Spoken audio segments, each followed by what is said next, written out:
നമസ്കാരം, എല്ലാവർക്കും പുതിയ വീഡിയോയിലേക്ക് സ്വാഗതം. ഇന്നും എമ്പുരാന്റെ അപ്ഡേഷൻ വന്നു. അതിൽ രണ്ടുപേരാണ് വന്നത്. ഒന്ന് സുഗാന്ത് ഗോയൽ എന്ന് പറയുന്ന ആള് മുന്നേ ആയിട്ട്, അത് ഒരു ഹിന്ദിക്കാരനാണ്, ഹിന്ദി സംസാരിക്കുന്ന ആളാണ്.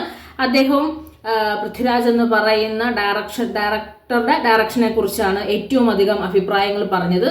അദ്ദേഹം പറഞ്ഞതെന്ന് വെച്ച് കഴിഞ്ഞാൽ, ഞാൻ അതിൽ സിനിമയിലേക്ക് വന്നു, ഒരു ക്യാരക്ടർ ചെയ്തു.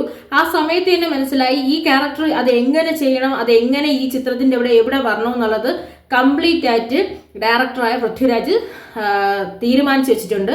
അദ്ദേഹത്തിന് അഭിനയിച്ച് കുറച്ച് കഴിഞ്ഞപ്പോൾ തന്നെ മനസ്സിലായി ഇതെങ്ങനെ ഈ സിനിമയിലെ എവിടെ ഇത് എങ്ങനെ പ്ലേസ് ചെയ്യണം, എന്ത് ചെയ്യണം എന്നുള്ള കംപ്ലീറ്റ് ധാരണ അദ്ദേഹത്തിന്റെ ഡയറക്ടർക്കുണ്ട്.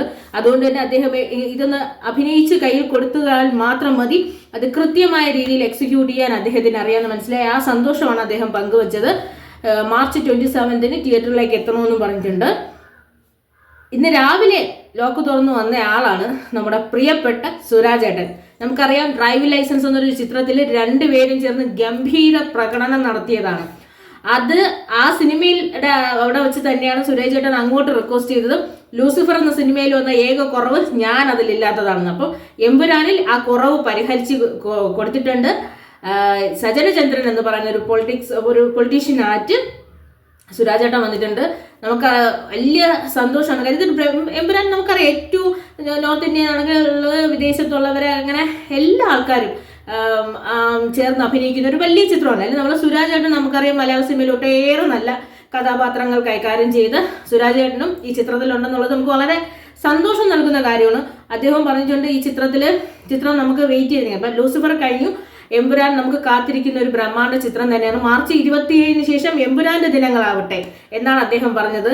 അതുപോലെ തന്നെയാണ് ഞാൻ പറഞ്ഞത്, മാർച്ച് 27 ശേഷം എമ്പുരാന്റെ ദിനങ്ങൾ തന്നെ ആകട്ടെ. പൃഥ്വിരാജ് എന്ന് പറയുന്ന ഡയറക്ടറും അദ്ദേഹത്തിന്റെ ശ്രമവും പരിശ്രമത്തിന്റെ ഫലമായി മലയാളത്തിലേക്ക് വൻപിച്ച ചിത്രമാണ് ലൂസിഫർ വഴി നമുക്ക് തന്നത്.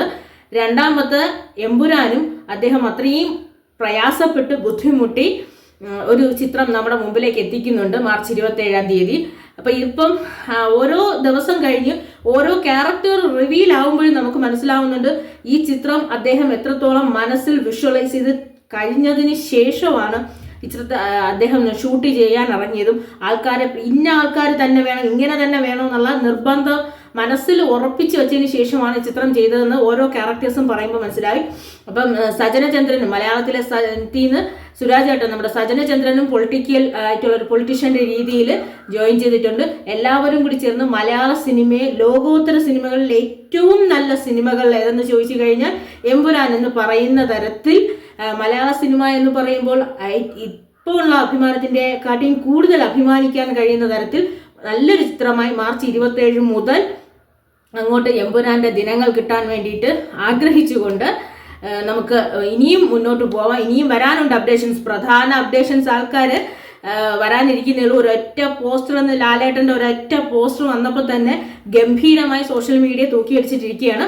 അപ്പം എല്ലാവിധ പ്രതീക്ഷയോടും കൂടി മാർച്ച് 27 കാത്തിരിക്കുക. ഇനി വരാൻ പോകുന്നതെല്ലാം നമ്മളെ പ്രധാനപ്പെട്ട ക്യാരക്ടേഴ്സും കൂടി ആയിരിക്കും. കാര്യം ദിവസങ്ങൾ കടന്നു പോയല്ലോ. അതിനും കൂടി കാത്തിരുന്ന് മാർച്ച് 27 മുതൽ സുരാജേട്ടൻ പറഞ്ഞ പോലെ എമ്പുരാന്റെ ദിനങ്ങളാക്കി മാറ്റാം.